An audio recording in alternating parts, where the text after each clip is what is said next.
Have you ever found yourself in a moment of silence, surrounded by people, conversations, chaos, and yet something inside you feels remarkably steady, as if the noise no longer controls you? That's not indifference. That's evolution. That's the quiet awakening of emotional intelligence. It doesn't arrive with fanfare. It doesn't demand applause. Emotional intelligence grows in the background, like roots beneath the soil, silent, strong, and often unnoticed. While others are chasing validation, defending their image, or reacting to every provocation, you pause, not because you're passive, but because you've discovered that inner stillness is not weakness, it's strategic power.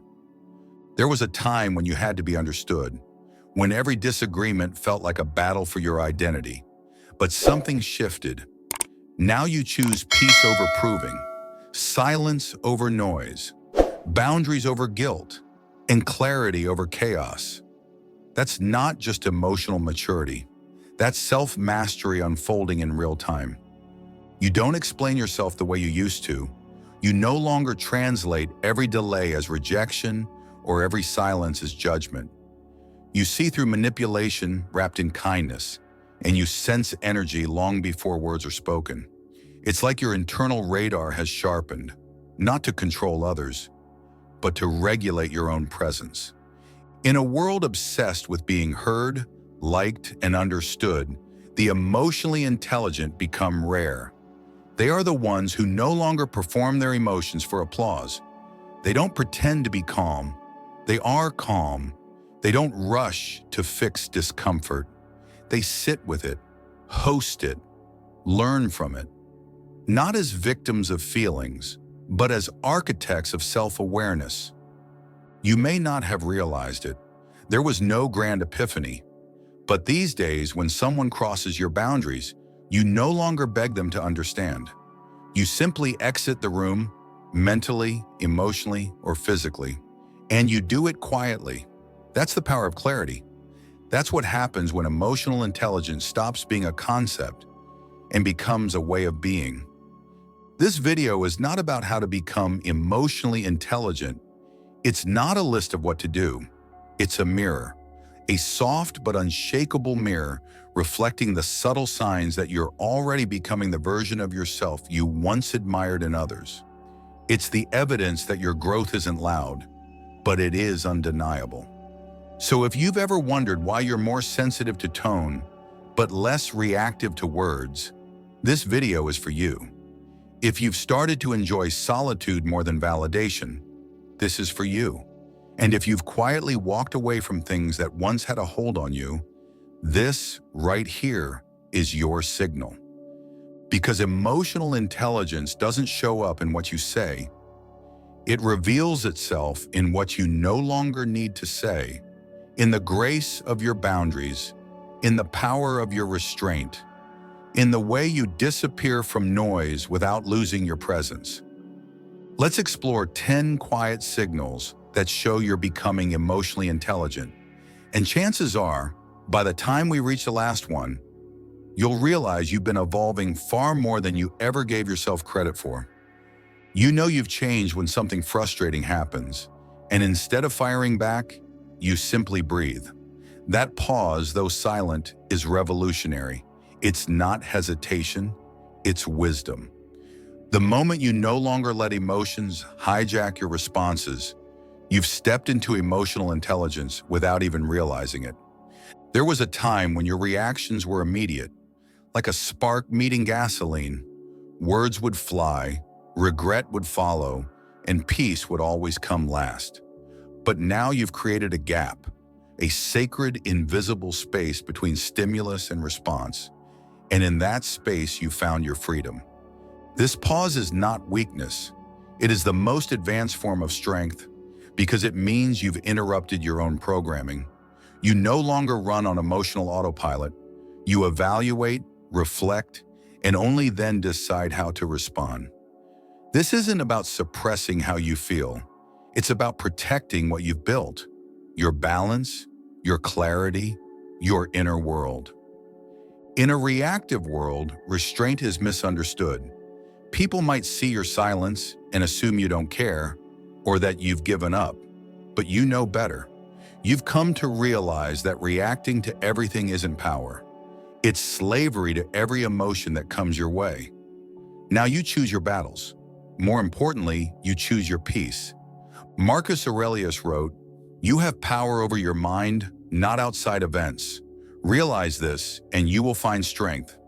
That strength reveals itself in the moment you could say something, but don't. When your ego wants to prove something, but your spirit chooses stillness. You no longer react to win. You pause to remain aligned, to stay rooted, to protect your energy from being pulled into arguments that add no value, only noise. That moment of silence isn't avoidance. It's clarity in action. And it's one of the strongest signs that you're becoming emotionally intelligent, not because you say less, but because you think deeper before you speak at all.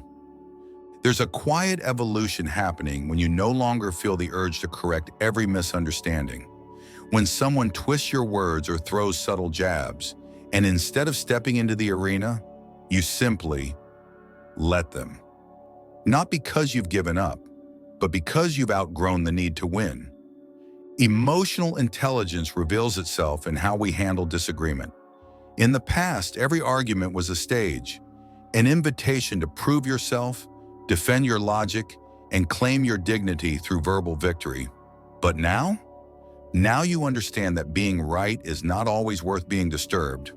You've realized that not every invitation deserves an RSPV. This isn't about becoming passive or indifferent.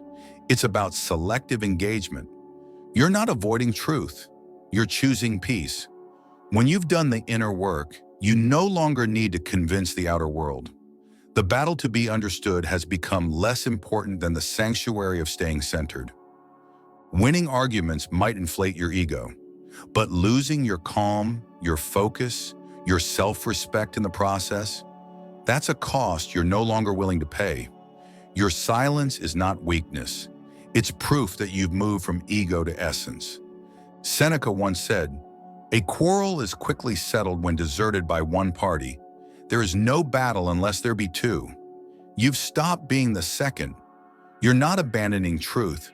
You're just refusing to let your peace be held hostage by people who seek conflict, not connection. You've come to see that emotional maturity is not about outsmarting others. It's about outgrowing your own need for validation.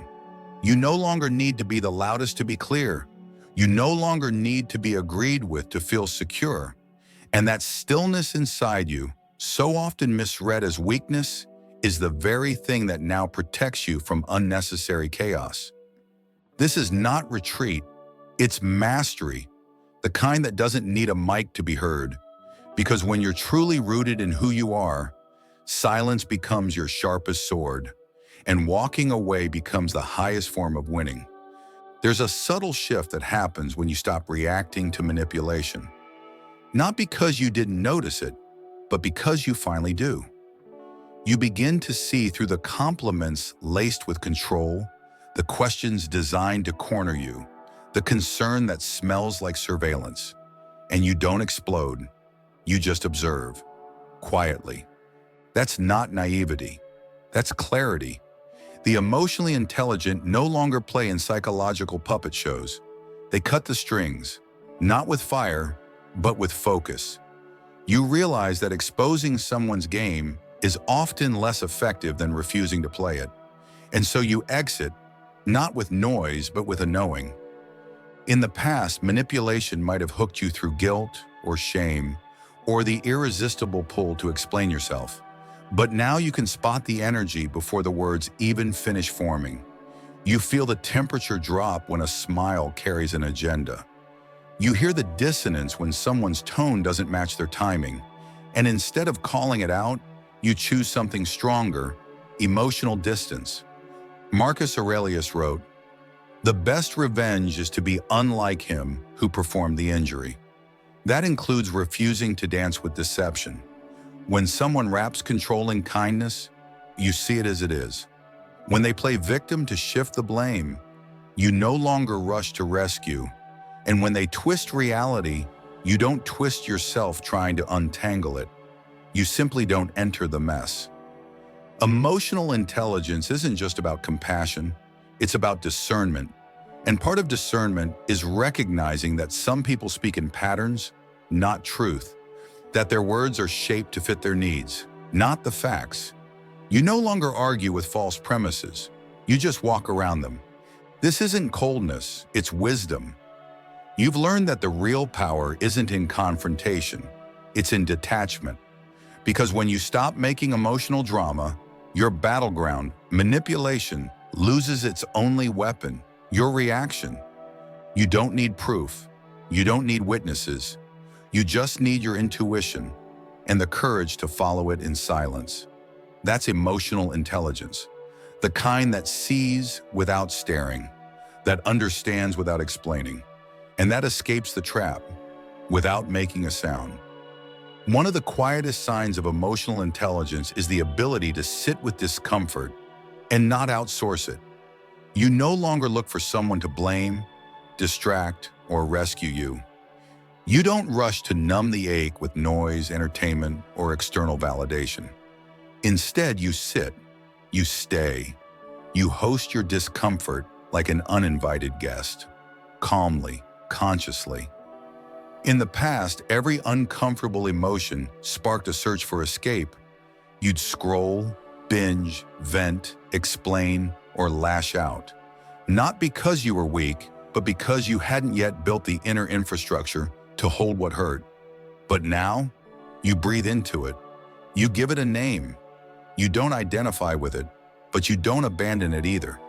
This is emotional self-hosting. It's the art of not collapsing under pressure or projecting it outward. It means that when anxiety creeps in, you no longer turn people into painkillers. When frustration rises, you don't outsource it to someone else's peace. And when sadness knocks, you open the door, not with panic, but with presence. Epictetus said, "It's not things that disturb us, but our judgment about them." Now you question the judgment. You hold space between emotion and interpretation. And in that space, you build strength. Not the kind that looks like silence from the outside, but the kind that feels like sovereignty on the inside. There's no applause for this, no badge, no quote card, just the deep, internal knowing that you're no longer held hostage by your need to escape discomfort. You've become the container, you've become the calm. And so, when life throws waves of intensity, you don't throw them back. You hold them, feel them, let them pass. You don't fight discomfort, you metabolize it. And in doing so, you become unshakable, not because life is easier, but because you've trained your nervous system to remain whole when nothing else feels certain. Something begins to shift when you stop living on edge, when your emotions no longer arrive like alarms, but as data. You still feel deeply, but you no longer react blindly. That moment when you pause to reflect instead of explode, that's emotional intelligence in motion. There was a time when every trigger pulled you into a spiral. A comment, a delay, a disappointment, they'd launch you into reactive mode. But now something inside has rewired. You no longer ask, "Why is this happening to me?" You ask, "What is this revealing in me?" That one shift from reaction to reflection changes everything. This doesn't mean you suppress how you feel. It means you've developed a new relationship with your feelings. Instead of letting them steer the ship, you let them speak, but you decide what course to take. Feelings aren't facts, they're messengers. And you've stopped shooting the messenger. You listen, learn, then lead. Seneca once said, "No man is more unhappy than he who never faces adversity, for he is not permitted to prove himself." Now you don't just endure challenges, you use them. You extract wisdom from wounds, insight from irritation, and meaning from moments that used to just feel maddening. This shift doesn't make you immune to emotion, It just means emotion doesn't own you anymore. You no longer lash out when you're hurt. You lean in. You trace the source. You journal instead of vent. You pause instead of post. And when necessary, you choose stillness over storytelling. This is not about emotional perfection. It's about emotional ownership. You've accepted that you cannot control everything outside of you, but you've discovered that you can absolutely shape the narrative within. That's reflection, and that's power. So now when life pushes your buttons, you don't break. You observe, you ask better questions, and you give yourself better answers. Because you've learned that the real transformation doesn't happen in the noise. It happens in the pause that follows. In that pause, that's where the wiser you is born. There's a moment in your growth where you realize closure is not a door someone else needs to close for you. It's a decision you make in silence, without the apology, the explanation, or the final conversation. That moment, when you stop chasing answers from people who were never ready to give them, is the moment you begin to reclaim your emotional freedom. In the past, you waited for clarity, for remorse, for someone to validate your experience, but now you've learned something powerful.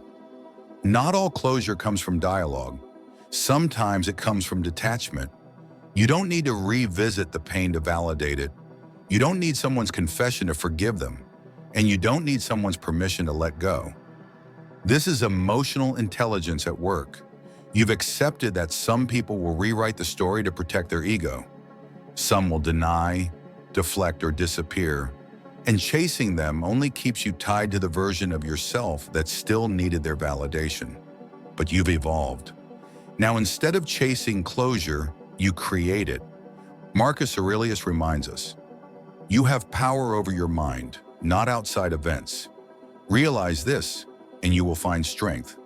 That strength allows you to grieve without an audience, to heal without a headline, to close the chapter not with dramatic punctuation, but with quiet resolve. You no longer see silence as abandonment.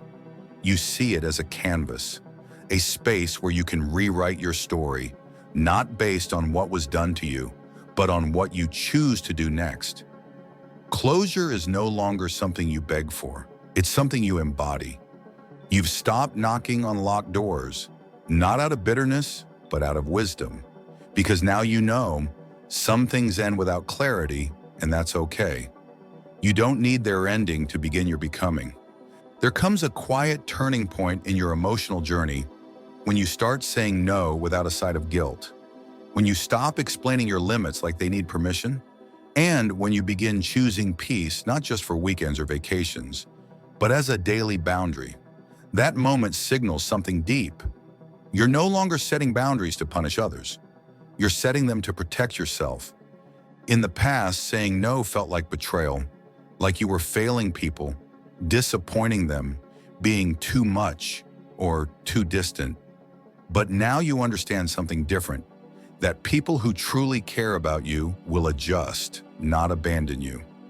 That limits don't push the right ones away. They reveal who was only there for access, not connection. You've stopped shrinking your truth to fit someone else's comfort. You've stopped performing yeses just to avoid tension. And most of all, you've stopped apologizing for taking care of your inner world. Because boundaries at their core are not walls. They're filters. They don't isolate you. They refine who gets to walk with you. Seneca reminds us, associate with people who are likely to improve you. And that wisdom starts with making space, emotionally, mentally, and spiritually, for those who uplift, not deplete. When you set boundaries without guilt, you are no longer just reacting to pain. You are preemptively designing peace. You've realized that self-care is not always warm baths and soft music. Sometimes it's blocking the call, ending the text, walking away mid-sentence, not out of disrespect, but out of radical self-respect. You no longer see your boundaries as rude. You see them as sacred. You don't explain your energy anymore. You protect it. You don't negotiate your needs to keep people around. You meet yourself first. And that kind of presence, the kind rooted in self-trust, not people-pleasing, is one of the most undeniable signs that you're becoming emotionally intelligent. Because true growth isn't just about how much love you give, it's about how wisely you guard the space where that love is born. Once upon a time, you walked into a room and instantly became a mirror. If someone was anxious, you carried their tension. If someone was angry, you absorbed their storm. You thought it was empathy, but it was untrained sensitivity. Now something's different. You still feel, but you no longer fuse. You observe without becoming. This is one of the clearest signs you're growing. You don't become the room. You remain the anchor. You no longer take emotional ownership of what doesn't belong to you. You've learned to differentiate between being aware and being entangled, between compassion and self-erasure. In the past, you mistook silence for obligation. You'd fill gaps with overgiving, overexplaining, overholding. But now, you let things breathe. You let people be. You let energy pass through you instead of stick to you. Because emotional intelligence has taught you that peace is not control, it's containment. Marcus Aurelius said, "Nowhere can man find a quieter or more untroubled retreat than in his own soul." And that retreat travels with you. Whether you're in chaos or calm, your peace is not at the mercy of others' moods. You no longer try to fix what was never yours. You carry presence, not pressure. You've stopped absorbing. You've started discerning. You no longer ask, "What's wrong with me?" when someone else is projecting pain. You simply ask, "Is this mine to hold?" And most of the time it isn't. So you set it down, not with coldness, but with clarity. You're no longer an emotional sponge. You're a sacred filter. You feel deeply, but you don't drown in what's not yours. And in doing so, you protect the one thing no one else can steward for you, your energetic peace. There was a time when you lived in performance mode, constantly justifying your presence, proving your value, and translating your worth into digestible pieces for those who never really listened. But one day something broke, quietly, not with rage, but with realization. And in that stillness, you chose a new path. You stopped explaining yourself. This is emotional intelligence in its purest form, not arrogance, but arrival. You no longer audition for people who misunderstand your silence. You no longer shrink your light just to make others more comfortable in their shadows. You don't beg to be seen. You embody visibility with or without applause. In the past, being misunderstood felt unbearable. It triggered the need to clarify, to over-explain, to prove that your intentions were pure. But now, you've made peace with not being everyone's cup of tea, because you've realized that explaining your worth to someone who discounts it is like handing your soul to someone who never learned how to hold things gently. Epictetus said, "Don't explain your philosophy, embody it." And now you do. Your life speaks louder than your mouth. Your boundaries speak louder than your defense. Your peace speaks louder than your performance. You've stopped engaging in value negotiations. You no longer offer discounts on your self-worth just to be liked. And when someone doesn't get you, you don't chase understanding. You bless their distance. You guard your essence. You don't justify your no. You don't apologize for your yes. You don't dilute your truth to be palatable. Because now you know the people who resonate with your energy won't need a PowerPoint. They'll feel it. And the rest, you release them with grace. Your worth is no longer a debate. It's a presence. And that presence needs no permission to exist fully. One of the most profound signs of emotional intelligence isn't how fast you heal, but how gently you allow yourself to. When you stop rushing your transformation, stop measuring your growth against someone else's timeline, and finally release the pressure to be over it already, that's when real healing begins. Quietly, authentically, on your own terms. There was a time when you apologized for your process, when you felt embarrassed to still be hurting, ashamed to still be carrying scars. But now, you respect the pace of your own becoming. You no longer let urgency override understanding. You've realized that some wounds don't need to be fixed. They need to be witnessed. You've stopped asking, "Why am I not better yet?" and started asking, "What is this still trying to teach me?" That shift from judgment to curiosity is a doorway to freedom, because healing is not linear. It's not aesthetic. It's not performative. It's messy, uneven, and deeply sacred. Marcus Aurelius wrote, "Don't go on discussing what a good person should be. Just be one." The same applies to healing. You don't need to post about your progress. You don't need to prove your pain. You just need to stay honest with yourself and faithful to your inner work, even when no one's watching. Emotional intelligence has taught you that grief has no deadline, that peace doesn't come from pretending to be okay, and that rushing your healing is often a trauma response dressed up as ambition. But you've grown past that. You now honor the invisible work, the silent victories, the days when getting up was an act of courage. You no longer compare your inner timeline to someone else's highlight reel. You walk your path, slowly, intentionally, and you trust that every season of stillness is not stagnation, it's preparation. Because now you understand, healing doesn't happen when you push harder. It happens when you stop pushing at all. What you've just seen, these 10 quiet internal shifts, aren't trends.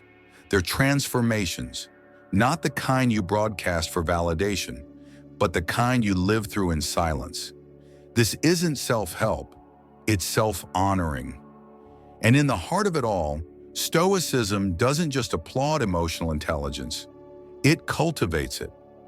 Because what is emotional intelligence, if not the art of choosing your response over your reflex, of valuing your peace more than your pride?